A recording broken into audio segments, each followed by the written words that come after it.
Car chez moi, les femmes n'ont pas le droit à l'éducation. Une femme sert avant tout à avoir des enfants. Avant d'être autre chose, une femme est avant tout une mère, une épouse, celle qui se lève tôt le matin pour aller chercher de l'eau au puits, celle qui fait bouillir la marmite pour nourrir sa famille, celle à qui on a appris à dire oui, oui. Car quand l'homme commande, la femme obéit. L'homme, lui, n'a jamais tort, mais parfois il oublie. Il oublie de les avouer. Comme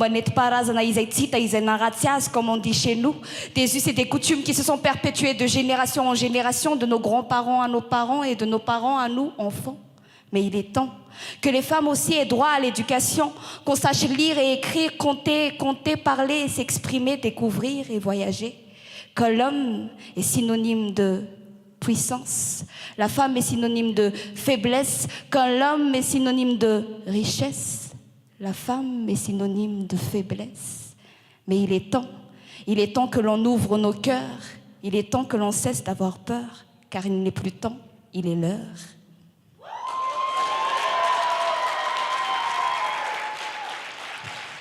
Donc je vais vous parler un peu de mon univers, du slam, de la slamothérapie. Pourquoi la slamothérapie déjà? Il y a la musicothérapie, il y a l'art-thérapie. Donc moi, j'ai décidé de faire la slamothérapie pour pouvoir soigner les mots par les mots. Déjà, il faut reconnaître qu'on a un problème. Et si on veut changer le monde, si on veut sauver le monde aussi, ça veut dire que nous-mêmes, on veut se sauver. Donc, pourquoi pour parler un peu de moi, j'ai eu une enfance assez difficile à l'école. On voit déjà par l'apparence. Donc, sujet à des moqueries à l'école parce que j'étais un peu différente. Je voyais le monde autrement. J'étais un peu perchée, la tête dans les étoiles, dans la lune. Et petite, déjà, je voulais changer le monde. Je voulais changer le regard des autres.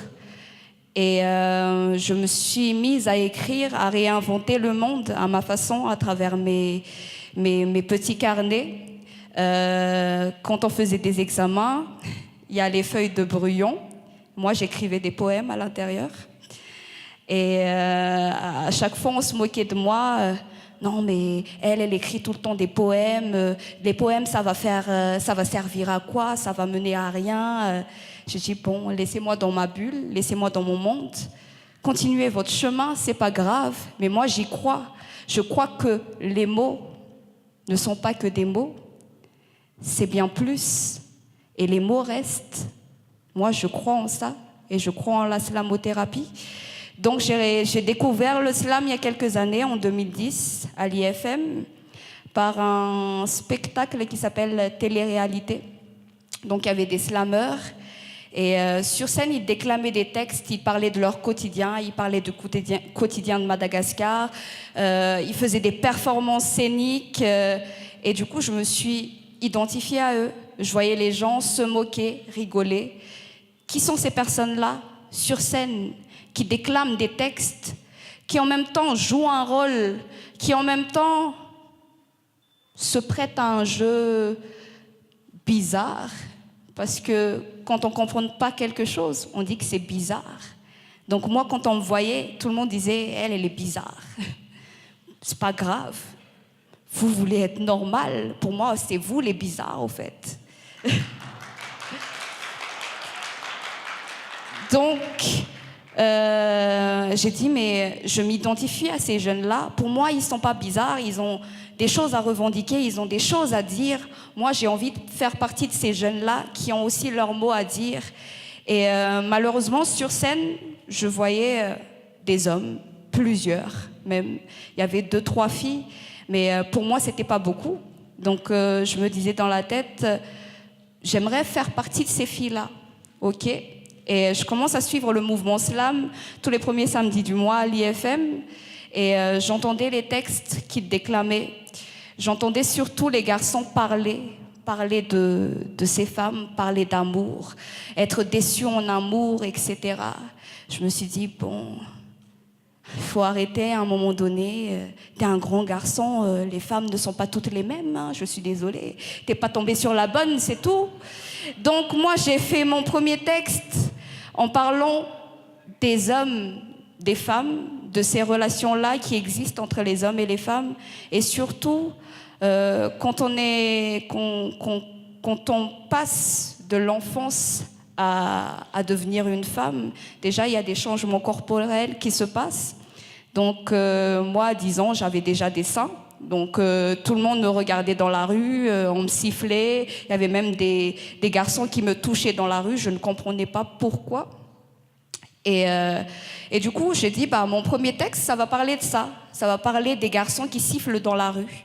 Ça va parler de ces hommes-là qui osent mettre la main au cul aux femmes. Je suis désolée de le dire. Et du coup, ça a fait sensation.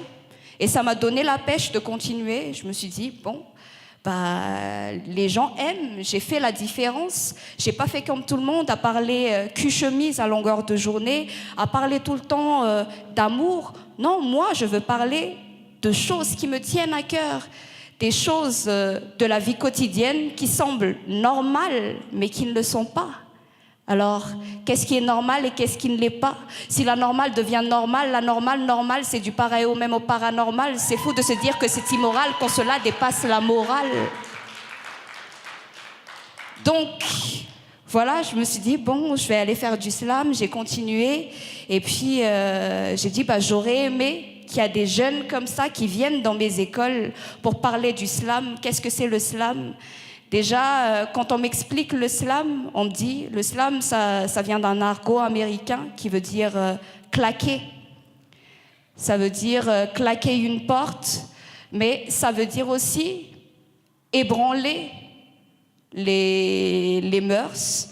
Ça veut dire aussi claquer, dire tout haut ce que les autres pensent tout bas. Ça veut dire aussi changer les mentalités des gens. Et ça, c'est le truc qui m'a vraiment dans la tête trottée. Je dis, moi, j'ai envie de changer la mentalité des gens. Et moi, je veux que ça claque comme ça. Et j'ai dit, si les gens, ils sont pas venus dans les écoles où moi j'étais, moi, je vais aller dans les écoles. Moi, je vais aller former des jeunes. Moi, je vais leur parler du slam. Et donc, je commence à démarcher un peu. J'ai commencé par mon lycée. Et je commence un peu à parler de mon projet. Et le directeur, il était très, très réceptif. Et en plus, je lui disais, oui, moi, quand j'étais au lycée, personne ne m'aimait trop.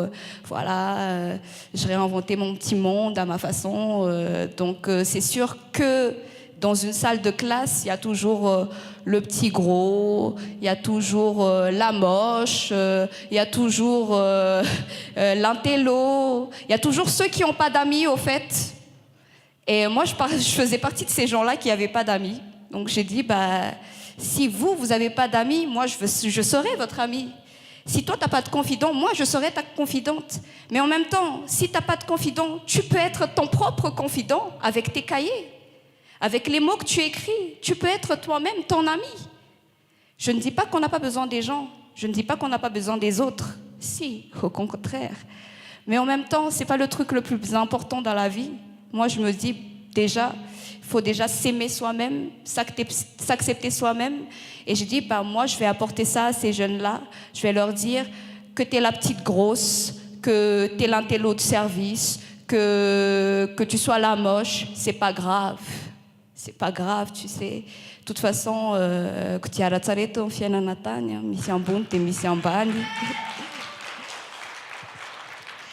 et donc, à part les écoles, je me suis dit aussi, féministe comme je suis, je vois un peu la direction que j'aimerais suivre, donc les femmes. Et j'ai décidé de démarcher auprès d'associations, donc notamment d'une association qui s'occupe des mères précoces.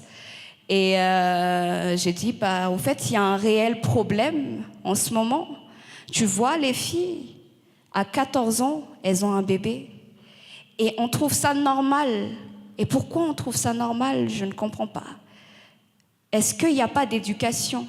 C'est pour ça, peut-être. Je dis, je vais mener mon enquête par moi-même. Je vais aller voir, demander. Et je suis allée dans l'association, donc séance de slam, d'écriture normale.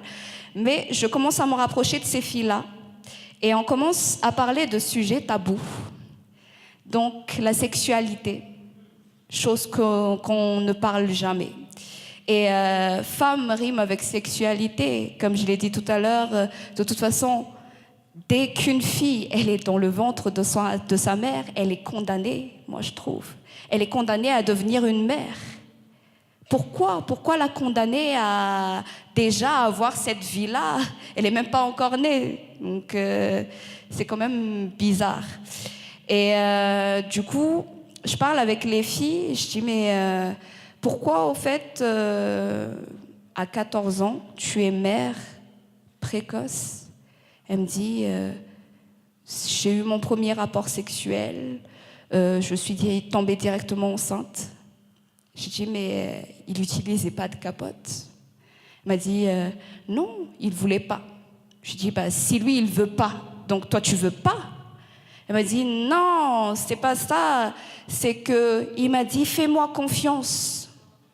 La phrase qui tue, la phrase que les hommes souvent utilisent. Donc mademoiselle s'est prise au jeu, elle a dit bon ok, je te fais confiance. Et puis phrase malazapéamson, tsoupk. Et du coup, j'ai dit, mais au fait, le truc, c'est que c'est pas lui qui décide. De toute façon, à un moment donné, quand on décide de faire quelque chose ensemble, il n'est pas tout seul à faire la chose, vous êtes deux. Donc, si toi, tu ne consens pas à faire le rapport sexuel sans la préservatif, bah, tu le fais pas, tout simplement. Elle me dit non mais après tu vois il m'a dit fais-moi confiance, je voulais pas et tout, il m'a forcé un peu, après je l'ai laissé. Je dis forcer un peu comment? Forcer, il n'y a pas de un peu, il n'y a pas de beaucoup, forcer c'est forcer. Donc moi je me suis rendu compte qu'il y avait plein de cas de viol et ces filles-là ne s'en rendaient même pas compte. Donc je me suis dit dans la tête il y a un réel problème. Et moi, je vais parler avec ces filles-là, je vais leur dire, à travers les ateliers de slamothérapie, je vous raconte un peu comment ça se passe. Donc, déjà, je lui demande, bon, t'es mère précoce, ça veut dire qu'il y a un problème, ok. Est-ce que tu es consciente du problème? Pas forcément, pas tout le temps. La moitié même, elles sont pas du tout conscientes. Est-ce que tu veux être aidée?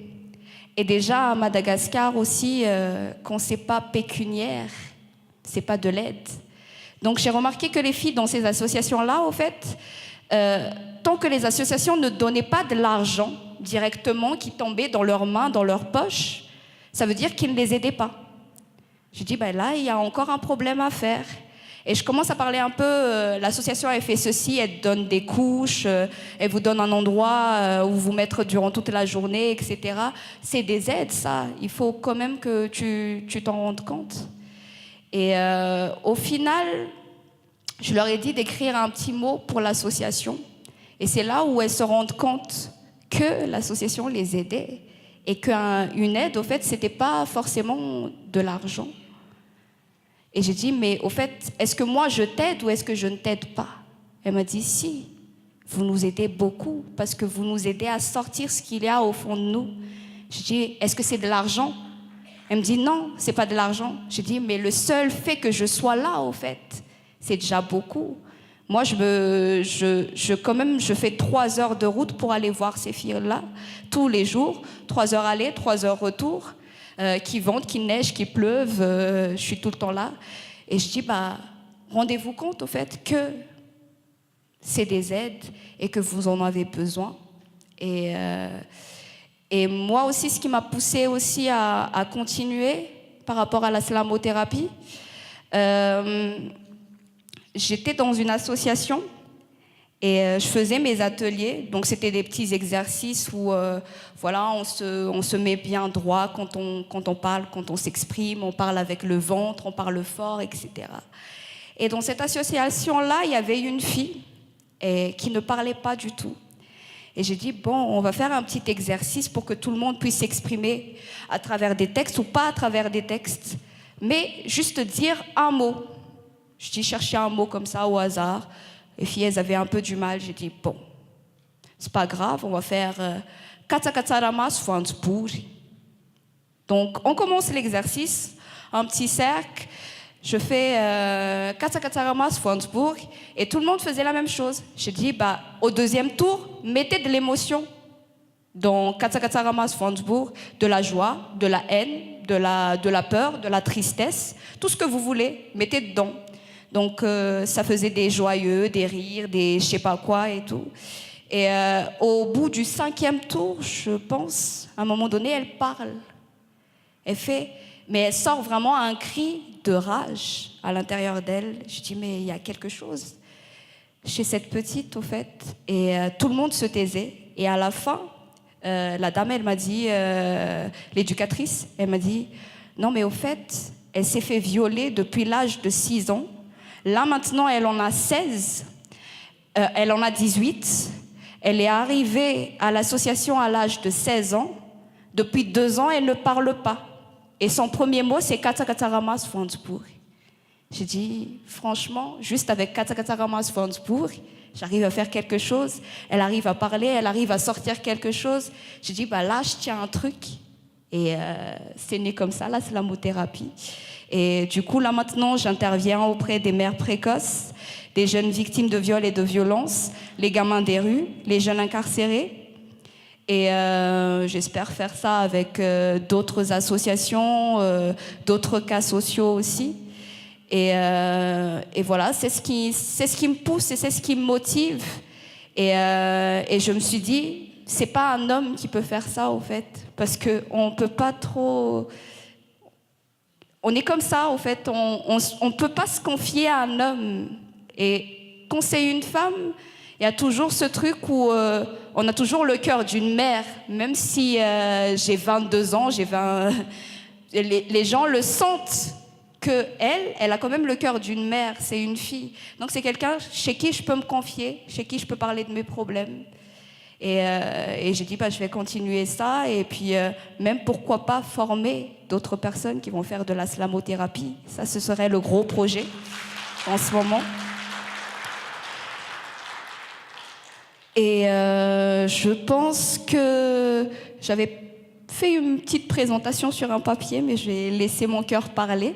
Comme Karine l'a dit, laisse juste ton cœur parler, ça va aller. Et je vais faire, peut-être pour terminer ma présentation, un dernier texte qui est né au fait de cette rencontre-là avec ces mères précoces. Et moi, ce que j'ai fait, je leur ai dit de donner des mots qui leur correspondaient, des mots forts, des mots qui leur parlaient. Donc, on m'a donné des mots en malgache, comme Zanak, enfant, mère, nène, etc. On m'a donné aussi tabou, voyage, on m'a donné aussi des mots en français. Donc, on a pris 10 mots sur le tableau pour en faire un texte. J'ai dit, le premier truc qui vous passe à la tête, écrivez, faites des phrases avec les mots, voilà, mettez 1, 2, transposez les trucs, ça fera un beau texte, c'est pas grave. Et j'ai dit, moi, je vais faire un texte à partir de ces 10 mots-là. Et au final, ça a donné ça. À la fois mère et enfant, alors que je ne suis moi-même qu'une enfant. Je me rends compte à présent, moi qui voulais vivre comme les grands. À la fois mère et enfant, je ne suis plus un enfant, je suis mère à présent, aujourd'hui j'ai un enfant. Je me suis rendu compte que la vie n'était pas un jeu. Je me suis prise moi-même à mon propre jeu. Je suis et je veux, mais le monde ne tourne pas autour de moi. Aujourd'hui, il tourne autour de toi. Car je ne suis plus le nombril du monde, enfin, je le crois, mais celui d'un enfant restera toujours celui de sa ma mère. La chair de ma chair et mon sang, ma vie, mon enfant, tu sais, les choses changent apparemment, mais mon amour pour toi restera toujours le même, comme le sang qui coule dans tes veines. Cogné, les cheveux lisses ou frisés, ma cou ou bien guite, je t'ai aimé, je t'aime et je t'aimerai comme tu es. Blanc, noir, rouge, jaune ou bien café au lait. Ce n'est pas une question de couleur, mais une question de valeur, car nul ne peut mesurer ce que pour moi tu peux représenter. Même si dans notre pays, le racisme vit, ailleurs aussi, tu ne seras moins supérieur, tu ne seras plus inférieur, que tu viennes de moi, d'elle, de lui, de là-bas ou d'ici. Sache que je t'aimerai peu importe le prix. Car dans ce monde vil, où le vice persiste, où bout à bout le tabou n'existera plus, sans dessus-dessous et au-dessus de tout, on te promettra le ciel, la lune et les étoiles, mais de tes yeux, j'aimerais lever ce voile, car même si je ne pourrais pas te donner tout ce que tu veux, je te promets te donner tout ce que je peux. Malgré que je n'ai pas les moyens de te faire voyager, je te promets que tu feras le tour du monde à travers un crayon et un papier. Car la connaissance est le seul héritage que je puisse te donner, en plus d'une maman, d'un foyer et ta liberté, car tu es et tu seras libre de choisir ta destinée. À la fois mère et enfant, alors que je ne suis moi-même qu'une enfant, je me rends compte à présent, moi qui voulais vivre comme les grands, à la fois mère et enfant, je ne suis plus une enfant, je suis mère à présent, aujourd'hui j'ai un enfant. Merci.